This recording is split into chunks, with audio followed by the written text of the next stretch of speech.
Well, Kelly, the meeting of the nation's Catholic bishops, of course, comes at a pivotal time.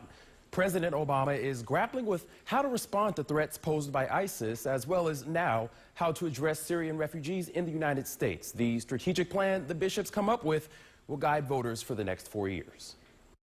The second day of the meeting of the nation's Catholic bishops was a flurry of activity. The Voter's Guide, titled Forming Consciences for Faithful Citizenship, lays out priorities for Catholic voters before next year's presidential election.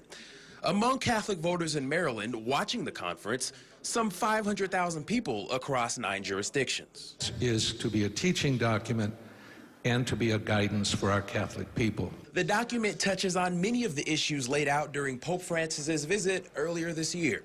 This week's conference is the first since same-sex marriage was legalized across the country, an outcome with which the church disagrees.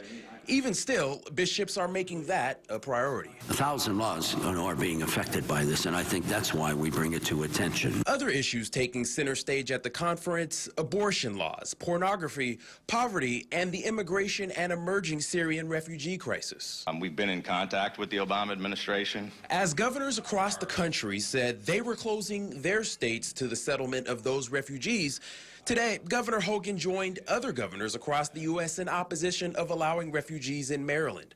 The bishops, in a new statement issued today, called moves by the governors part of a, quote, disturbing trend.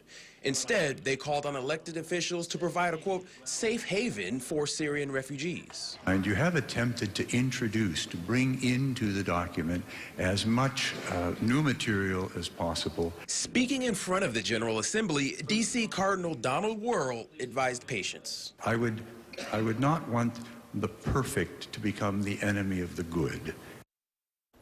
Now, tomorrow, the bishops will return to continue addressing their plan. The president of the conference met with President Obama last week. They talked immigration reform, religious freedom, and prison reform. This week, the conference president is expected to meet with congressional House leadership, discussing the refugee crisis further.